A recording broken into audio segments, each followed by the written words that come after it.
tanto te morís de espanto y casi miras como distinguido.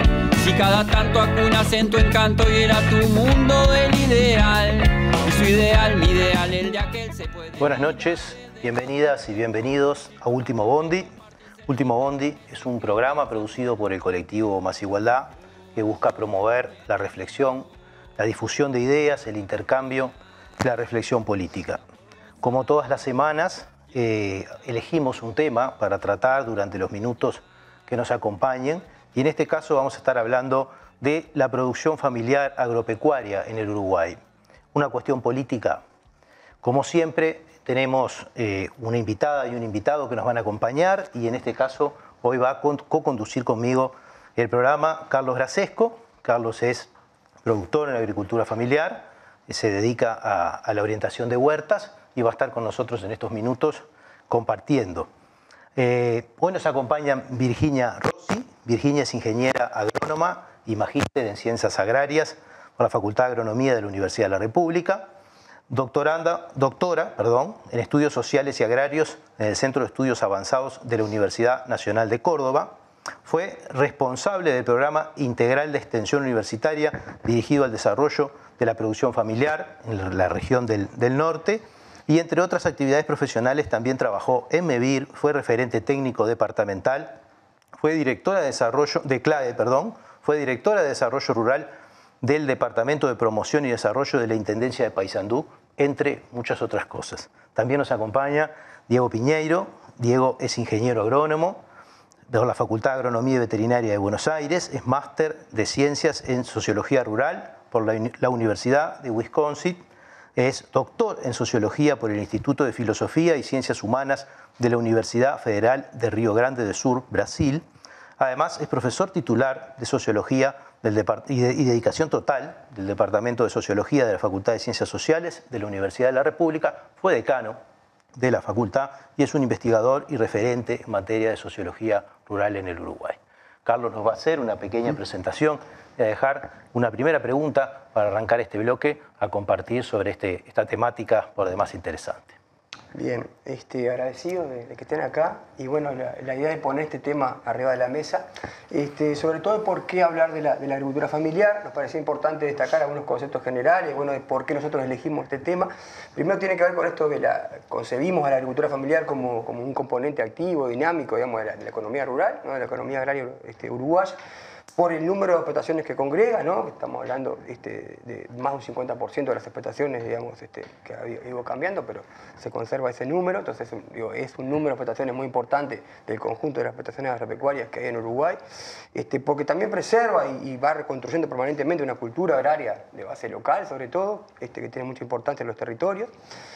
También porque provee parte importante, ¿no? de los alimentos que la sociedad en general consume. No es un fenómeno del Uruguay, pero el Uruguay también, ¿no? Y que es algo en ese sentido que conseguimos como muy importante para el desarrollo de lo que es la seguridad y la soberanía alimentaria del país, ¿no? También porque es el hecho de que sea un lugar de producción y también un lugar de vida de la familia rural, ¿no? La explotación, el predio donde se vive, también permite y habilita procesos de desarrollo que entendemos que sean sostenibles desde el punto de vista social y desde el punto de vista también ambiental, ¿no? Este vínculo del lugar de explotación y del lugar de vivencia, de residencia de la familia. Y también porque evita también procesos de concentración de la riqueza agropecuaria, de la tierra, ¿no? Como también habilita procesos de desarrollo alternativo. Por estas razones y por muchas otras más, nos parecía que era importante proponer este tema, y sobre todo porque se sabe y sabemos que es un factor de resistencia, digamos, y que ha operado como factor de resistencia dentro del proceso, digamos, de expansión agraria capitalista en diferentes contextos, ¿no? Entonces, como una primera pregunta tiene que ver con, más allá de estos aspectos, plantear una primera pregunta para ambos, para abrir el tema, es, bueno, ¿de qué estamos hablando cuando hablamos de agricultura familiar, particularmente en el Uruguay? ¿Ah? Para abrir el tema y podemos ir profundizando. ¿Se quiera? Profesor. ¿Quién quiere hablar? Bueno, un gusto para mí, muchas gracias por la invitación, un honor compartir la conversación con el profesor Piñeiro. Y bueno, para romper el fuego podemos decir que que la producción familiar, y en particular en Uruguay la llamamos producción agropecuaria familiar, es una manera singular, diferente de la mayoritaria en nuestro país, pero que tiene un peso muy importante en la cantidad de familias que viven y trabajan en el medio agropecuario. Podríamos decir que si lo pensamos de manera abstracta, es una unidad productiva que a la vez es una unidad afectiva, donde no necesariamente una familia, pero sí un sujeto colectivo que puede tener o no lazos sanguíneos, que de alguna manera se pone de acuerdo y enfrenta todas las fuerzas de fisión que puede haber para tener propuestas individuales, para hacer una propuesta colectiva, consensuada, para vivir y trabajar y producir en el medio rural. En nuestro país en particular, el carácter agropecuario se lo da la vocación histórica en nuestro país de la ganadería, que hoy por hoy es la que ocupa a la mayor parte de las familias y de los sujetos colectivos que viven y producen en el campo. Por eso hacemos énfasis, aunque está dentro del concepto de agricultura familiar, que en otros idiomas no es distinguible. Nosotros en el español tenemos esa riqueza. Podemos hablar de agricultores y también hablamos de productores agropecuarios, y por eso en el Uruguay nosotros hablamos de producción agropecuaria familiar. En los últimos años, cada vez más, hemos estado trabajando en torno a este sujeto colectivo. Diego. Bien, yo quería empezar agradeciéndoles la invitación a este programa que me parece tan interesante, mirado además varios de los que estuvieron antes que nosotros. Y quería comenzar con un ejemplo, creo que es bastante sencillo y elocuente. Yo voy todos los sábados a la feria. Me encanta porque es un lugar, la Feria del Barrio es un lugar donde uno se encuentra con otra gente. Me gustan los colores, me gustan los aromas, me gusta la conversación de la gente. Pero sobre todo porque sé que en esas cosas que están allí en venta, algunas de las cuales voy a comprar, siempre en algún momento pasaron por la producción familiar. Ya sea principalmente en la producción hortícola o frutícola, siempre hay alguna etapa en la cual ella fue producida totalmente por productores familiares o en algún momento tuvo algo que ver con un productor familiar. Pero me paro en el puesto de los quesos. Soy amante de los quesos y me gustan los distintos tipos de queso que hay, cómo se producen. Y eso pasó seguramente por un productor familiar. Varios, es decir, algunos de los que están a la venta, de los quesos que están allí a la venta, aún tienen la marca de un productor familiar. Quesos que están marcados con un sello, violeta, porque hay un control violeta, sí, un sello violeta, porque es un control que se le hace a la producción de quesos. Y después, en los otros quesos que por ahí están más manufacturados, tal vez la leche, muy posiblemente, la produjo algún productor familiar. Y lo mismo en el puesto de los fiambres. Seguramente que cuando uno compra un poco de algún fiambre, cualquiera de ellos, o un chorizo, lo que sea, eso fue producido, provienen de cerdos que fueron alimentados, producidos por un productor familiar. Entonces, yo creo que la producción familiar, a pesar de que nosotros, el común de la gente tal vez no la tiene incorporada y no la ve, sin embargo, está en muchos de los alimentos que todos consumimos al final del día. Tal vez menos en los supermercados, porque allí hay muchos productos procesados y ultraprocesados, que son los que no nos hacen bien además. Pero en la feria es donde uno encuentra la producción familiar más presente. La puede ver, la puede oler, la puede sentir. Por eso me gusta. Ahora, este asunto que vos desarrollás acá y que nosotros lo podemos considerar como muy nuestro, ¿no? En general no es tan conocido por la población o tan reflexionado por la población. La gente no está pendiente de qué es de la vida de los productores familiares, lamentablemente, ¿no? Creo que hay poca conciencia del asunto qué es lo que estamos comiendo y de qué cosas dependemos para vivir, pero no es un asunto solamente nacional, ¿no? O sea, la producción familiar, de hecho, a nivel mundial es algo que sostiene en buena medida, porque continuamente escuchamos hablar de la otra producción como, ¿no? Como el sustento del mundo, o bueno, como parte principal, como quien dice, de la cadena alimentaria, y hay un relativo desconocimiento de que hay un porcentaje superior, ¿no?, de la población mundial que se abastece directa o indirectamente de la producción familiar, ¿no? Yo creo que hay poca conciencia, además, de que la producción agroindustrial, diría yo, es una producción que está generalmente bastante manipulada, en el sentido de que es producida con la utilización de muchos insumos químicos que no tenemos muy claro cuál es el efecto sobre los consumidores. Es cierto que hay una proporción muy importante de lo que producimos. Si uno lo mide en pesos, o sea, en el producto de lo que produce, volviendo al Uruguay, de lo que producimos y de lo que exportamos, no cabe duda que la producción agroindustrial, o sea, la carne que se exporta, la leche que se exporta, generalmente en forma de quesos o de leche en polvo, lo que sea, y sobre todo la producción granífera, cereales, soja, girasol, colza, maíz, eso es producto de grandes empresas y es además una parte muy importante en lo económico de lo que el Uruguay exporta y de lo que el Uruguay produce. Pero en el consumo interno, la producción familiar es muy importante. Virginia. Capaz que ahí, complementando lo que dice Diego, a nivel de los datos estadísticos que lleva la FAO, por ejemplo, se puede decir que la mayor parte de la responsabilidad de alimentar el mundo hoy cae en productores de tipo familiar, con distintos énfasis, más campesinos, más indígenas, pero en distintos continentes, con sus características propias, pero que hoy tienen esa responsabilidad directa de alimentar a las poblaciones. Y se da esa paradoja en nuestro país.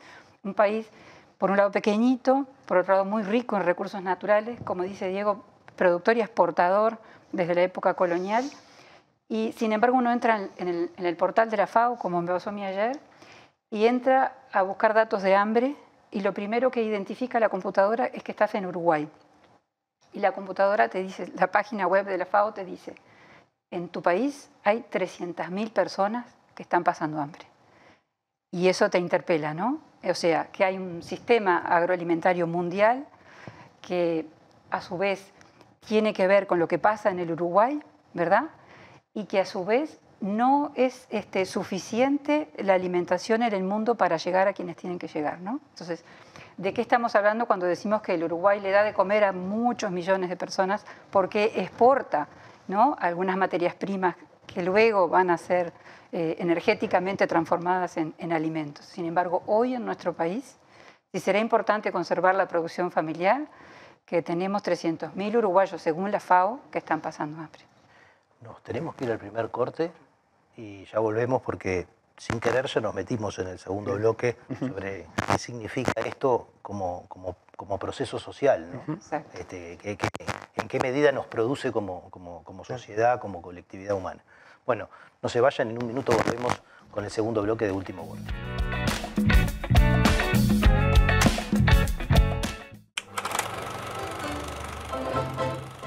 Soy suscriptor de Caras y Caretas porque necesito periodismo comprometido, independiente. Te pido que en lo posible te hagas suscriptor, porque hay que luchar contra el blindaje periodístico que existe en nuestro país y que termina pulverizando la libertad de prensa. Gracias y hasta siempre.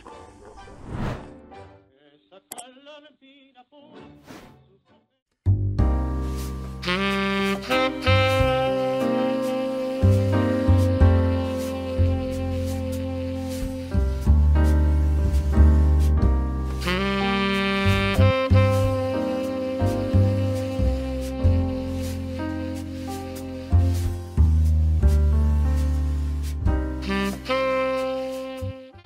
vuelta, ahí, tan. Es un honor formar parte de Caras y Caretas TV, donde hay lugar para todo tipo de contenido y también para el humor. ¡Sumate! ¿El periodismo es libre o es una farsa? Así lo decía Rodolfo Walsh. Apoyá el periodismo libre. Apoyá Caras y Caretas.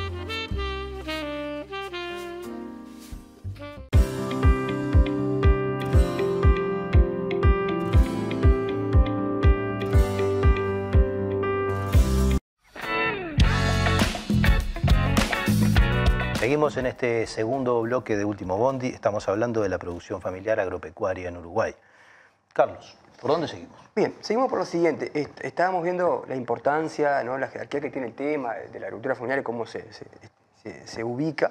Y lo que queríamos ver ahora es más o menos qué papel ven que ocupa y ocupó, digamos, en nuestra vida cotidiana y sobre todo en los modelos de desarrollo que se han ido dando, qué papel ocupa ahí la producción familiar, ¿no? Básicamente qué políticas o qué ausencia de políticas, ¿no?, han como intervenido en la historia de la agricultura familiar, ¿no? Y también un poco qué es lo que se ha estudiado, ¿no?, qué es lo que se ha ido estudiando, ¿no?, en el tema, tanto a nivel mundial como a nivel del país, algunos aspectos centrales de lo que ha surgido a nivel conceptual y a nivel también, digamos, de información, ¿no? Y también ver un poco cómo se considera esto a nivel internacional. O sea, el tema, bueno, la realidad uruguaya en contrapunto con la realidad internacional en América Latina y en otros países del mundo.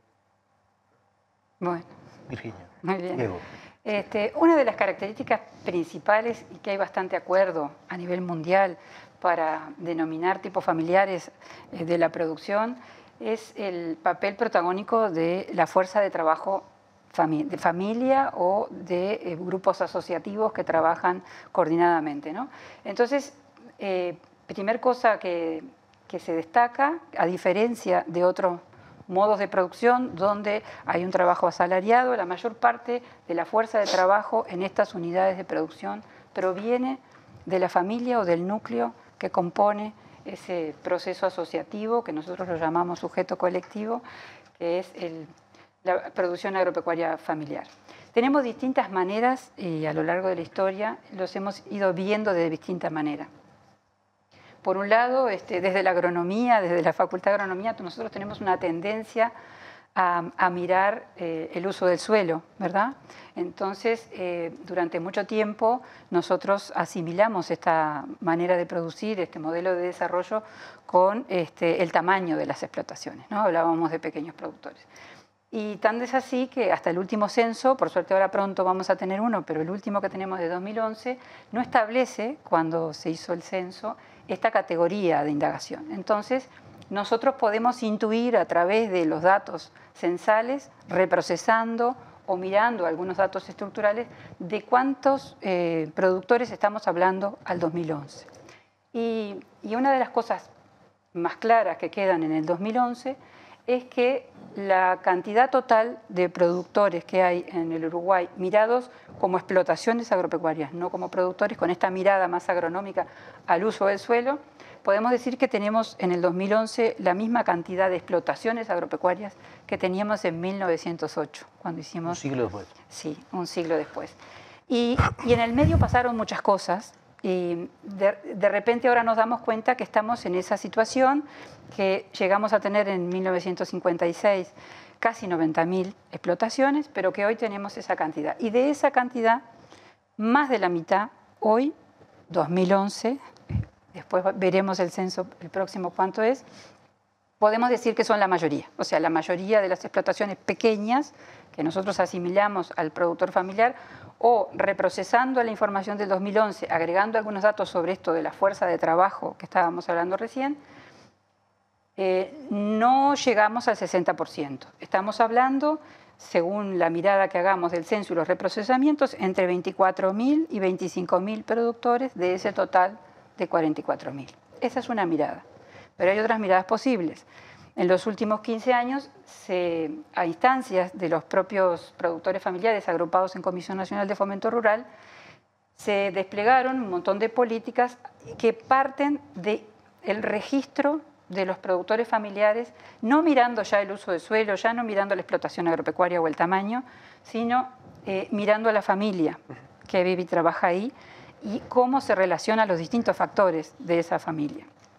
Y ahí es que desde 2009 nosotros contamos con un registro de productor familiar que a lo largo del tiempo ha ido incorporando a los apicultores, que son productores específicos sin tierra, con colmenas, y ha ido incorporando a la pesca artesanal. Pero hoy sí tenemos datos 2020, basados en esas declaraciones juradas que hacen los productores, que son supervisadas por los técnicos del ministerio, o sea que no es solo una declaración, sino que después hay un chequeo de que lo declaró el productor es así, y además hay público, ¿verdad? Los nombres de los productores se pueden conocer por sus propias organizaciones. Ahí llegamos al dato de octubre de 2020 de 21.426 unidades productivas y 37.502 productores familiares. Primer sorpresa que no podíamos ver en el censo, que es que hay más de una familia en una unidad productiva. Por eso hay más registros, porque a veces se registran los mayores de edad, el hijo, que a su vez a veces tiene en la explotación una parte del trabajo, la esposa, ¿sí? Entonces tenemos, a grandes rasgos, no llegamos a 40.000 productores familiares registrados, pero decimos es un piso. Los datos que el Ministerio maneja es que entre el 85 y el 90% de los productores que cumplen con las condiciones para ser reconocido como productor familiar están registrados. Por lo tanto, podemos decir que pueden ser un poco más los que faltarían registrarse, y de ahí salen datos muy interesantes que confirman la sospecha que ya teníamos. El promedio de superficie de los productores registrados en el Uruguay no alcanza a 70 hectáreas y involucra 55.000 personas 2020, y a su vez podemos decir que hay un 10% de esos productores familiares que son menores de 29 años, y podemos decir que hay un 44% de esos productores familiares agropecuarios uruguayos que son mujeres. Así que podemos verle un poco más la cara a estos productores que de manera abstracta los mirábamos a través de los censos y le empezamos a poner un poco de color de qué estamos hablando cuando hablamos de productores familiares. Nos trajiste un montón de datos. Yo le quería meter, más allá de lo que Diego quisiera traer, esta idea de cómo intervienen las políticas a nivel macro y las políticas diferenciales en la existencia o no de productores familiares, ¿no? Y en la viabilidad, porque vos hablabas de 70 hectáreas y capaz que para alguien que vive en Montevideo le puede parecer mucho, pero un productor ganadero de 70 hectáreas en el norte está pasando mal, ¿no? Pero bueno, un poco más allá de lo que fueras a aportar en ese sentido, meterles eso también en la discusión sobre estos resultados, ¿no? Yo quería introducir también otro ángulo, mirarlo desde otro ángulo que me parece importante. Se decía que, Virginia decía que en productores de hasta 100 hectáreas, más o menos, si es lo que nosotros podemos considerar productor familiar, en el censo del 2011 eran 24.000. Pero resulta que en el censo del 2000, o sea, 11 años antes, eran 35.900, 36.000. Es decir, que se perdieron una cantidad importante, 12.000 productores, entre el año 2000 y el 2011. La pregunta es, ¿por qué se perdieron? Y yo creo que no es posible entender lo que está pasando con la producción familiar si no entendemos lo que está pasando con el agro en su conjunto. Y es que hay un proceso brutal de concentración de la tierra. Concentración y extranjerización de la tierra. Son los dos factores, ya lo explicaban Ollanzábal y Cardellac en un evento anterior que ustedes los entrevistaron, Pero nosotros querríamos reafirmar eso, porque uno de los problemas es que no es fácil saber cuántos grandes productores hay, porque hay muchos productores que tienen distintas tierras en distintos lados y operan con distintas firmas, ¿no? Razones sociales, pero en realidad es uno solo, ¿no? Sobre todo en el caso de grandes sociedades anónimas. Entonces ha habido un proceso enorme de concentración de la tierra. Hoy hay establecimientos agropecuarios en el Uruguay que tienen 40.000 hectáreas, varios. Hay algunos que tienen más de 100.000 hectáreas, sobre todo las empresas forestales. Entonces, bueno, muchas de esas grandes empresas a su vez son extranjeras. Por eso estamos hablando de un proceso de concentración de la tierra y extranjerización de la tierra, como nunca hubo en la historia del Uruguay. Eso es lo que está ocurriendo hoy y cuando eso ocurre es lógico, porque la tierra es una sola, ¿no? Entonces, que haya una salida de productores familiares a quienes estos grandes empresarios les compran la tierra. Porque la tierra pasó de valer $500 la hectárea a principios de 1990 más o menos, que son los primeros registros que tenemos, empezó a subir y hoy está 4.000, 5.000, hasta $10.000 la hectárea. Entonces, no hay con qué darle. Si vienen a un productor que a lo mejor no le está pasando bien, que a lo mejor tiene una edad avanzada, que no hay demasiados hijos que lo reemplacen, como decía Virginia, y le ponen arriba de la mesa un montón de miles de dólares por sus 100 hectáreas, es difícil resistirse. Entonces, no podemos entender bien lo que está pasando con la producción familiar si no entendemos bien lo que está pasando con la producción empresarial y sobre todo la gran producción empresarial y extranjerizada. Eso es lo que a mí me parece que no podemos mirar esta cara si no vemos la otra. Porque en el medio de todo esto, justo en este proceso que vos decís, incluso ha habido políticas diferenciales, ¿no? Pero esas políticas como que no tienen capacidad de ir contra esta tendencia generalizada. Seguramente ahora los nuevos datos del censo nos van a dar una pista sobre los efectos o no. Para darle más color a lo que decía Diego, hay un trabajo reciente de Ollanzábal y Narbondo que hicieron una investigación y donde demuestran que solo 40 empresas ocupan mayor cantidad de tierra que los 40.000 productores, estas personas físicas registradas de productores familiares, ¿no? Solo 40. O sea que ese proceso es realmente un proceso muy exponencial el que ha sucedido. Y las políticas contratendenciales, por supuesto que dieron resultado porque uno lo ve y lo escucha de los productores que han sido sujetos de esas políticas. El tema es que nosotros tenemos que introducir acá el tema de la función social de la tierra y de lo que fue, paralelamente a todo este proceso, el esfuerzo que se hizo desde el Instituto Nacional de Colonización. Creo que ese es un tema que tiene que ver con esto, ¿no?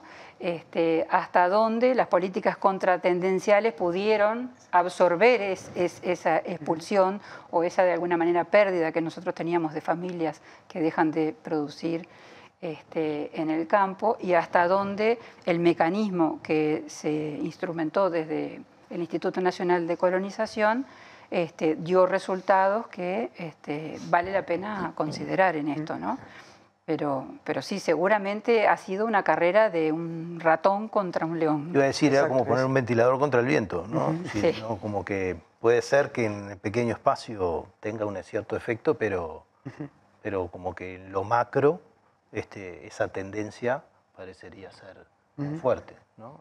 Fíjate que el Instituto Nacional de Colonización en su conjunto maneja 600.000 hectáreas. Claro. Estas 40 empresas que les comentaba que salen del trabajo de Ollanzábal y Narbondo ocupan 1.900.000. El 10% de la superficie productiva. Sí, ¿no? Muchísimo más que todo, el mayor terrateniente, como decía Gabriel, que es el Instituto Nacional de Colonización. Bueno, nos tenemos que ir de este segundo bloque. No sé si querías dejar alguna pregunta planteada ahora. No, o capaz ya. que para dejar planteada para la próxima, si tuvieran que pensar o trazar, digamos, caracterizar esas políticas, ¿no? Contratendenciales o esas políticas diferenciadas que se realizaron en 2 o 3, capaz que mencionarlas como para que la gente sepa, bueno, de qué estamos hablando, ¿no? Bien. Cuando hablamos de esas políticas y dónde operaron, ¿no? Si, bueno, tierra, capital, toda la parte de financiamiento, etcétera, ¿no? Bien, bueno, volvemos ahora en un minuto con el tercer bloque de Último Bondi.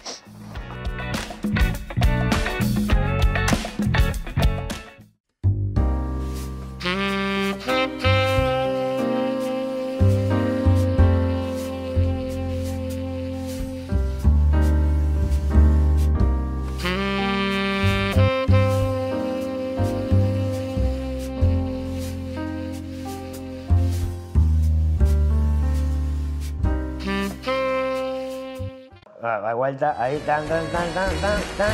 Es un honor formar parte de Caras y Caretas TV, donde hay lugar para todo tipo de contenido y también para el humor. ¡Sumate! ¿El periodismo es libre o es una farsa? Así lo decía Rodolfo Walsh. Apoyá el periodismo libre. Apoyá Caras y Caretas.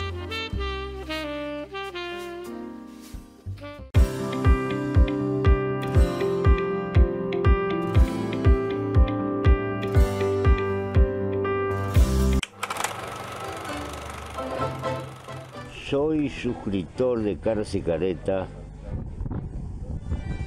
porque necesito periodismo comprometido, independiente. Te pido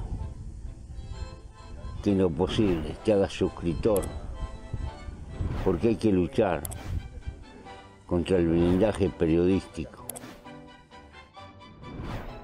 que existe en nuestro país y que termina pulverizando la libertad de prensa. Gracias y hasta siempre.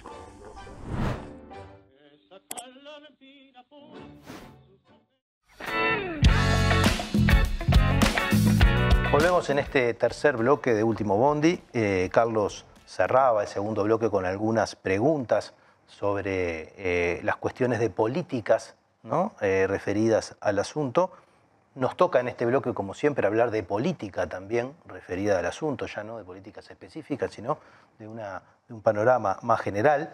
Y nos queda por ver, bueno, algunos asuntos vinculados a esto que se estaba planteando. Primero, el nivel global de esta tendencia, ¿no? En qué medida esto es un proceso de acá o un proceso mundial, cuáles son las fuerzas que están tensionando. Diego ya traía algunos avances en el bloque anterior sobre este asunto. Está el problema de la relación con el ambiente. Nos dejaste picando hoy el tema del hambre en un país que produce alimentos, ¿no? Hay como problemas de modelo, ¿no? a abordar en todo esto, y capaz que es la hora esta de plantear aquellas cosas que como sociedad tenemos que pensar, ¿no? O sea, que estas transformaciones del mundo nos han traído, más allá de las explicaciones, las tenemos enfrente como problema y va a haber que abordarlas como sociedad. Diego, arrancás vos Bueno, yo te decía que quería hablar un poco más de política que de políticas. Yo creo que los productores familiares también hay que considerarlos como un actor político importante en la política cotidiana, en la política del país.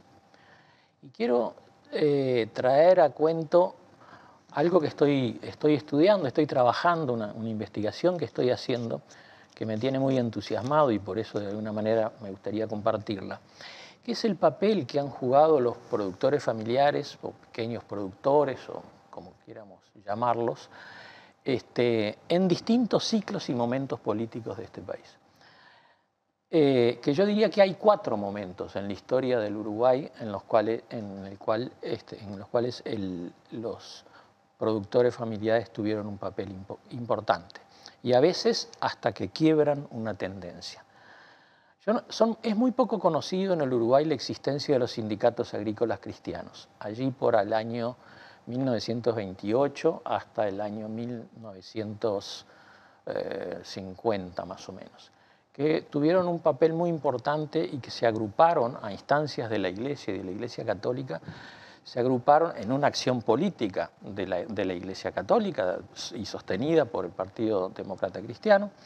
Se agruparon y constituyeron alrededor de 65, 68 organizaciones, que eran las primeras organizaciones de productores familiares en el campo, que salían a contrafilo de la Comisión Nacional de Fomento Rural, que se funda en 1915, que era de puro origen vallista, y de la Federación Rural, que eran del Partido Nacional.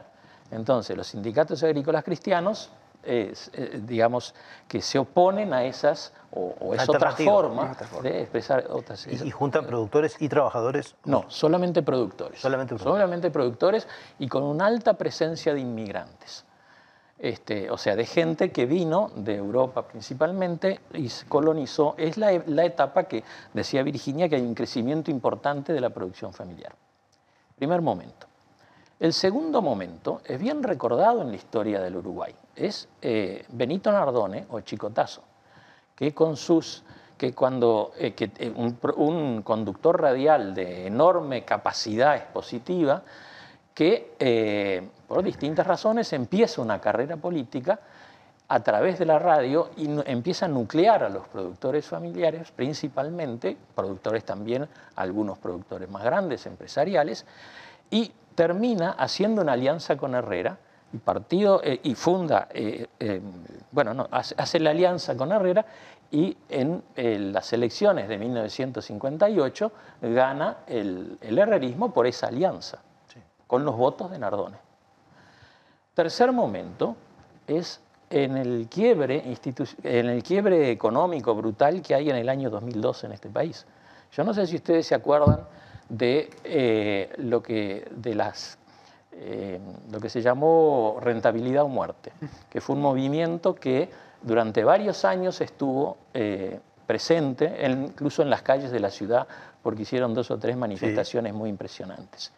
También, ahí tengo más dudas, si fue eso lo que produce el quiebre de los partidos políticos tradicionales y que gana el Frente Amplio en el año 2005. Pero es bastante claro, y eso lo tengo en un trabajo que está por salir en un libro recientemente, la importancia que tuvo un solo Uruguay en que el Partido Nacional y sus coaligados ganasen las elecciones recientemente. Porque la tuvo porque hay un cambio en la historia rural del país, en el ruralismo, que en este último periodo se alía mucho más fuertemente con los partidos de la coalición y consigue cambiar el sistema político. En las elecciones del 2019 es el interior del país el que produce el cambio en la orientación política. Entonces, quiero con esto hacer notar de que no es solo un actor económico, ni tampoco un actor social, también es un actor político. Puede actuar como actor político. Y depende de cómo se den las circunstancias políticas y de cómo se lo oriente políticamente los resultados que luego se tienen. Y eso es algo que me parece que es importante que todos nos demos cuenta y el sistema político nos demos cuenta que está ocurriendo. Me deja una pregunta para hacerte ahí, pero tenemos que también ir por los otros, que es ¿en qué medida a los productores familiares les fue bien en esas alianzas a lo largo de la historia? En esta última está por verse, y en las anteriores, ¿cómo le fue? ¿No? Porque ahí no se juntaron solamente productores familiares, ahí se juntó el campo, como quien dice, ¿no? No quiero que se interprete mal. Claro. No es solo los productores familiares. Pero sí estaban los productores familiares. Pero con las cifras que les estamos dando de la cantidad de productores familiares que hay en el total de productores, está claro que juegan un papel importante. Por supuesto. Les dejaba planteadas estas otras cosas. Vos hablabas hoy de algo que me dejó tensionado, ¿no? Que es decir, cómo en este modelo productivo en el que vivimos, cómo hacemos para vivir en un país que produce la cantidad de alimentos que tiene y sin embargo tiene problemas de seguridad alimentaria, de satisfacción, de soberanía, ¿no? Y de todo lo que está vinculado a esto, y en qué medida esto es el producto de estos otros modelos que estábamos viendo, ¿no? De cómo la producción empresarial en el campo ha desplazado en su competencia por su afán de lucro natural, ¿no? como empresa, a esto otro, y qué ha sido cuál es la perspectiva, ¿no? Y quiero mezclarlo también con esta idea que hablábamos hoy del tamaño de las cosas, ¿no? Es decir, cuán suficientes o insuficientes pudieron ser las medidas y si es posible pensar en un futuro mejor solamente desde políticas diferenciales o hay que tener políticas que abarquen el problema de la tierra en un aspecto mucho más global. Es a mí un lío bárbaro. Bueno, por supuesto que acuerdo con Diego que también es un problema político. Me hizo acordar a los trabajos de maestría de Constanza Moreira, que ella justamente singulariza los procesos en el Uruguay y los distingue de los que han pasado en otros países por lo temprano que se consolidan los partidos políticos en el Uruguay y por eso mismo como esos partidos se constituyen en intermediarios muchas veces de las organizaciones de productores, más en nuestro país que en otros lados, desde muy temprano en la historia. Y hay algo que es cierto, de que en el periodo de 3 gobiernos frente amplistas y en el programa del Frente Amplio Encuentro Progresista estuvo la producción familiar dentro de esa reivindicación y que de todas las organizaciones en las que participan los productores familiares, la más potente hoy día y desde entonces en la historia es la Comisión Nacional de Fomento Rural, tuvo un papel importante en ese diálogo con la política para conseguir de alguna manera esas actividades, esas propuestas contratendenciales. Entonces, bueno, podemos decir, ¿es suficiente 3 gobiernos para contrarrestar procesos que de repente vienen de décadas? Lo que se destruyó con las políticas neoliberales en los años 80-90 los podemos contrarrestar rápidamente. Esta es la forma, es la única forma. Bueno, ahí hay mucha tela para cortar, pero sí es cierto que durante muchos años hubo beneficios concretos para los productores, que me parece que no es la idea enumerarlos aquí, pero desde los aportes patronales, que para los menores de 200 hectáreas fueron muy importantes, hasta distintas programas de financiación de infraestructura, de acceso a la tecnología. Quería nombrar un evento político muy importante que sucedió en el 2014, que es la Declaración de Interés General por Ley de la Producción Familiar. Y eso es ley. Entonces, esa no es una conquista sencilla y creo que es una conquista que va a traer sus frutos y que tiene que seguir siendo estratégica. Y como para mencionar una política que a mí me parece que tiene muchísimo para rendir, porque en otros países hemos visto, en el caso de Brasil, la potencia que ha tenido, es el tema de las compras estatales, o sea, la reserva estatal de cupos y a veces en algunos sectores el 100% de productos de la producción familiar como una forma de asegurar el destino de la producción. Que eso es difícil, es muy cierto. Que la producción familiar estaba bastante devastada, desorganizada y que hubo que hacer un proceso de fortalecimiento de las organizaciones para poder captar estos beneficios, muy cierto. Hoy podemos decir que, por lo menos en los pocos años que se caminó, desde 2015, que se reglamentó esta ley 19.292, hasta el 2019, 12 organizaciones captaron ese beneficio y aprovecharon las compras públicas. Pero también hay que ver lo que no hicimos. Nosotros, mirando también los países vecinos, tenemos un país como la Argentina que tiene una institucionalidad con centros de investigación y desarrollo tecnológico para la producción familiar específicos. Nosotros en el Uruguay no solo en nuestro principal centro de investigación tecnológica, que es el INIA, no tenemos la pata extensionista, la pata de trabajo con los productores directo que lo tiene el INTA argentino, sino que tampoco tenemos un espacio donde los productores puedan acercarse a mostrar las demandas para las tecnologías o para las prácticas que ellos llevan adelante. Y como para dar un ejemplo, mirando para adelante. En Argentina hoy están los tambos doble propósito. Son unas experiencias interesantísimas donde tamberos que antes se veían obligados a ir a ordeñar de repente 30 vacas para remitir leche, pasan a ordeñar 10 para remisión, pero el resto de los litros de leche los invierten en criar mejor los terneros sin sustitutos y producir carne agroecológica con esos machos, cambiando las razas específicas que usa la lechería tradicionalmente para producir más leche para las plantas industriales, para hacer estos otros procesos de diversificación. O sea, ellos le llaman tambos doble propósito. ¿Cuántas cosas como eso nosotros podemos llevar adelante para que este sector de los productores nos ayude a todos a llegar a la soberanía alimentaria? Que es esto que hablábamos hoy del hambre, ¿no? ¿Cómo nosotros podemos hacer como país, como gobierno, para llevar adelante políticas alimenticias y agrícolas que aseguren la alimentación para la población y la alimentación sana? Porque estos tambos doble propósito son absolutamente agroecológicos, ¿no? Sin químicos, como decía Diego, con una producción, bueno, lo mismo podríamos hacer con los quesos, ¿no? El sector de queseros que decía Diego, los contamos con los dedos. Si no los ponemos entre algodones y los cuidamos, estamos sin queso. Nos quedan un par de minutitos para si quieren pasar algún reclame sobre asuntos más generales. Tengo con ganas de... No, yo creo que hay una pregunta que vos hiciste en algún momento que no le hemos dado respuesta, en parte por ignorancia, por lo menos yo, que es ¿qué pasa en el resto del mundo? Bueno, la producción familiar es, así como es importante acá, es igualmente importante en otros países del mundo, inclusive en países muy adelantados.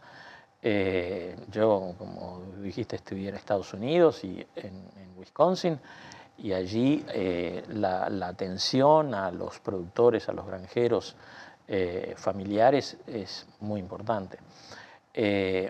Y tal vez uno de los modelos que más me gusta es Francia, que es un país donde ha habido políticas activas de promoción de la producción familiar y una política muy interesante que a nosotros nos vendría muy bien, que es cómo producir el relevo generacional. Porque el relevo generacional es un problema muy serio en el Uruguay, porque tenemos una proporción muy importante de productores titulares de más de 60 años. Y no sabemos cuántos de los jóvenes que vienen detrás van a estar dispuestos a seguir produciendo. Entonces, pero en parte es porque, yo diría que en buena parte es porque no hay sistemas que tienen que estar tutelados para producir el trasvase generacional.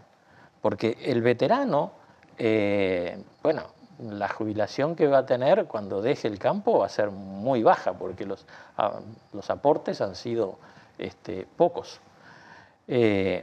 Y entonces cederle el campo a los descendientes no es fácil, porque se queda sin su fuente de sustento principal. Pero a su vez, el hijo que quiere quedarse con el campo, o la hija que quiere quedarse con el campo, para explotarlo, tampoco tiene recursos y dinero para comprárselo al padre o para proveerle una pensión de por vida, ¿no? Ahí tiene que haber una política estatal. Más fácil que repoblar el campo sería sostener la continuidad. Pero es claro que intergeneracional. Sí. Es claro que sí. Existen muchas utopías. Más allá de la agricultura familiar, ¿no? Nosotros le hicimos un estudio en el gobierno anterior a la Dirección de Desarrollo Rural sobre los productores familiares, los problemas de los productores familiares y el problema del acceso a la tierra. Y la conclusión, un equipo grande de gente trabajando en eso, la conclusión a la que llegamos era que hay que tener una política de colonización, pero más importante que la política de colonización es una política de relevo generacional, porque ahí la tierra la tenés y lo que tenés que hacer es no perderla. porque si el veterano no se la puede transmitir a los hijos, se la va a vender. Se va a ir al pueblo, la va a vender, se va a comprar la casa en el pueblo y chao, se perdió otro productor familiar. Entonces tiene que haber una política de sostén a ese traspaso. Carlos, quería decir. Bien, no, básicamente agradecer y sobre todo esto que estábamos comentando recién, las perspectivas. Capaz que en estos titulares, tirar un poco, Virginia ya planteaba algunas perspectivas, pero si se le ocurre algo más, cuáles serían las perspectivas de política para desarrollar. Yo creo que esto del trasvase generacional es algo muy importante y central, pero bueno, si se le ocurre alguna cosa más de, bueno, qué se necesita para impulsar el desarrollo de la producción agropecuaria familiar. Sí, por la línea que iba Diego, tampoco ver lo que nos pasa en el medio rural con el relevo generacional, con lo que nos pasa en el resto del país. Somos un país envejecido, que tenemos un problema ahí, no solo los productores familiares lo tienen, los tenemos todos. Y por otro lado, eso también hay que ver la mitad del vaso llena. Esa quiere decir que vivimos más, que podemos estar más tiempo en el trabajo que antes, y quizás también tenemos que ser más agresivos en esa política que dice Diego, de apoyar a los relevos sin necesidad de sacrificar a la generación que todavía es productiva. Claro. Entonces, al vivir más, somos más productivos más tiempo, también tenemos que pensar que hay otras formas de relevo y por eso el Instituto Nacional de Colonización es fundamental, para complementar esas necesidades de crecimiento que una familia tiene sin tener que hacerse su propio suicidio de una generación para que nazca la otra. Y en eso se trabajó mucho. Creo que en estos años hay pruebas concretas de que los jóvenes, cuando tienen las condiciones, pueden optar por quedarse. No es que todos los jóvenes se quieren ir. Hay grupos de jóvenes en todas las organizaciones de productores y en los productores familiares también. Entonces, bueno, no es un problema solo de los productores, creo que es un problema de la sociedad en su conjunto. Como dice Diego, hay que abrir los ojos ahí. Bueno.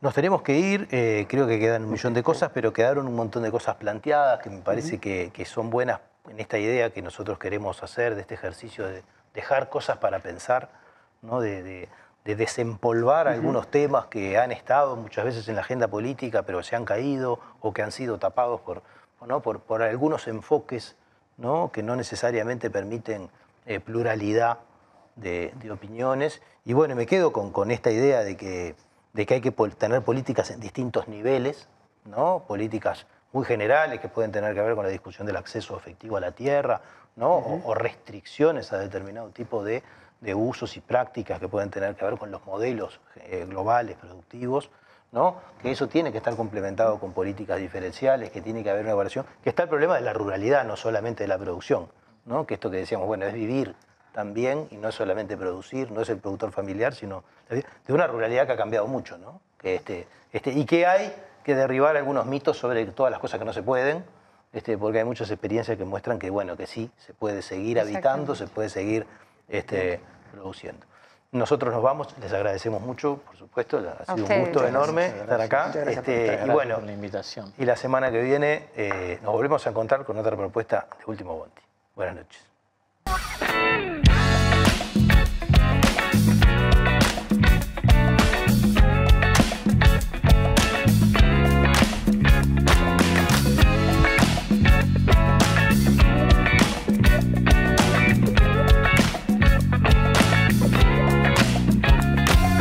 Tanto te morís de espanto y casi miras como distinguido.